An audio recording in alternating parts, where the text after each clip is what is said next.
بس وہ پڑھتی تھی، خود بولتی تھی ہم لوگ کو میں ٹیچر بنوں گی، میں ڈاکٹر بنوں گی. پھر وہ اپنے ابو کو بہت یاد کرتی تھی. جون جولائی میں چھٹیوں کی وجہ سے شاید آپ کے کام بند ہوا، تو پھر اس کے بعد گھر میں فاقے پڑ گئے، بالکل کچھ کھلانے کو نہیں تھا.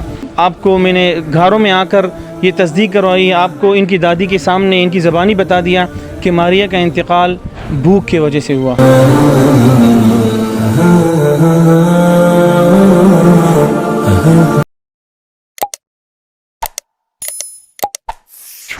السلام علیکم، میرا نام ولی اللہ معروف ہے. آپ مجھے یوٹیوب اور فیس بک چینل پر دیکھ رہے ہیں. ناظرین، گزشتہ کل میں نے اپنے فیس بک پیج پر گھاروں کی ایک بچی ماریہ کے بارے میں نے آپ کو خبر دی تھی. ماریہ یہاں گھاروں میں رہتی ہے. گھاروں کی ایک ننھی بچی تھی، تقریباً 12 سال ان کی عمر تھی.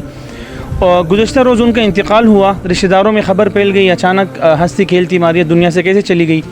تو شروع کے 1-2 دن تک تو انہوں نے یہ خبر موت کی وجہ چھپائی رکھی تھی، لیکن پھر دادی صاحبہ نے یہ انکشاف کر دیا کہ ماریہ کا انتقال 3 دن تک کچھ نہ کھانے کی وجہ سے ہوا.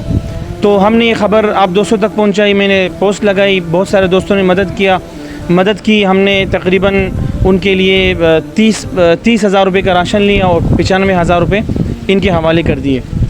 ہم نے آ کر ان کی دادی سے بات کی، تمام تفصیلات سے انہوں نے ہمیں آگاہ کیا.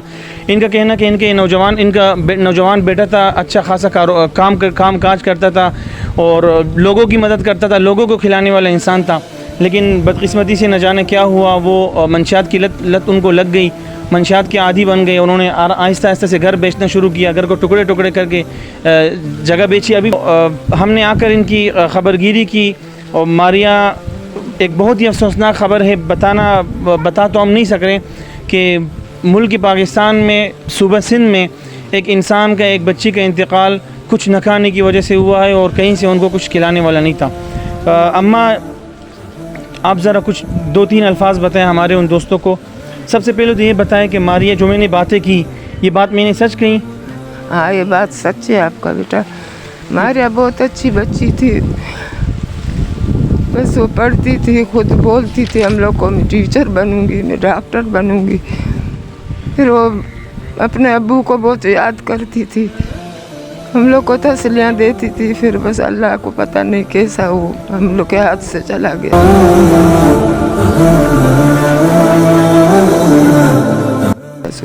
ماریہ ایک قابل بچی تھی. اسکول میں پوزیشن بھی انہوں نے لی تھی. بہت شوق سے بارش میں، آندھی میں، ہر حال میں وہ پڑھنے پہنچ جاتی تھی. قرآن شریف بھی 3 مرتبہ ختم کر چکی تھی. اسکول میں پوزیشن بھی لے رہی تھی. پھر والد صاحب کو جب نشے کے عادی بن گئے، وہ جیل چلے، ان کو گرفتار کر کے پولیس نے جیل میں بند کر دیا. تو گھر میں کوئی کھلانے والا نہیں تھا. یہ دادی ان کے لیے، والد بھی تھے اور دادی بھی تھی. یہی اسکول میں کچھ چیزیں بیچ کر جو کما سکتی تھی وہ آ کر ان بچوں کو کھلاتی تھی. جون جولائی میں چھٹیوں کی وجہ سے شاید آپ کے کام بند ہوا، تو پھر اس کے بعد گھر میں فاقے پڑ گئے، بالکل کچھ کھلانے کو نہیں تھا. تو آپ جن دوستوں نے تعاون کیا، میں تو نہیں چاہتا ہوں کہ مزید میں آپ کو تکلیف دوں، آپ بات کریں.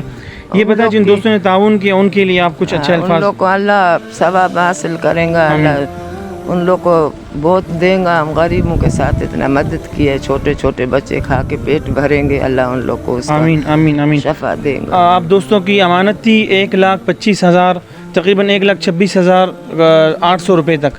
وہ ہم نے آ کر اس میں سے رکشے کا بھی کرایہ کیا ہے، اور کراچی سے یہاں ہم آئے ہیں، اس کے فیول کا بھی ہم نے کر لیا. اور جو راشن تھے 30,000 کا راشن ہم نے ان کو دلوایا ہے. آپ تمام دوستوں کا شکریہ. اور ان کی فیملی کا بہت سارے کچھ صحافی دوست رابطہ کر رہے ہیں، کچھ بقیہ ادارے والے رابطہ کر رہے ہیں گھروں سے کہ وہ ہم ان کے گھر آنا چاہتے ہیں، لیکن یہ فیملی میڈیا پر نہیں آنا چاہتی. مزید یہ ان کی جو مدد ہونی تھی، الحمدللہ ان کو 1-2 مہینے کا راشن مل چکا ہے، خرچہ بھی مل چکا ہے. اور ہم آگے کوشش کریں گے کہ انشاءاللہ تعالیٰ کہیں سے ان کے لیے ماہانہ بھی جاری کروائیں. تو وہ تمام دوست جو ان سے رابطہ کرنا چاہتے ہیں یا آنا چاہتے ہیں، ہم ان سے معذرت خواہ ہیں. آپ کو میں نے گھروں میں آ کر یہ تصدیق کروائی، آپ کو ان کی دادی کے سامنے ان کی زبانی بتا دیا کہ ماریہ کا انتقال بھوک کی وجہ سے ہوا. تو آپ تمام دوستوں کا بہت شکریہ. اپنا خیال رکھیے. السلام علیکم.